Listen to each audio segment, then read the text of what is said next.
دقة بدقة ولو زدت دقة لزاد السقة. السلام عليكم أصدقائي. شنو قصة هذه المقولة؟ بأحد الأزمان القديمة كان أكو ساقي، هو هذه مهنته، يجيب المي من مراكز المي، نهر أو غيره، يوصلها للبيوت. كانت أكو عائلة متكونة من تاجر وابن التاجر وبنته. بهذا اليوم كانوا مسافرين، بس البنية وحدها بالبيت. طبعا السقة معروف عنه خلوق ومؤدب ومؤمن. وبهذا اليوم دق الباب، يعني حاول يتحرش بالبنية، لزم ايدها، فالبنية انهزمت منه وطبت بالبيت.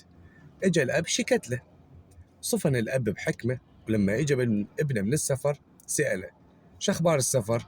قال له هيك تجاره وهيك اشتريت وهيك ربحت. قال له بعد؟ قال له وكذا. قال له اعترف لي بعد.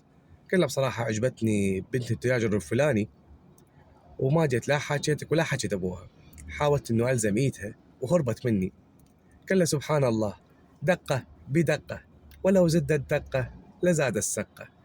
يعني دير بالك، مهما الحياة جرت بيدك سهلة وحلوة، أعراض الناس مو لعبة، ينعاد ببيتك. فدير بالك، الحياة دائرة صغيرة.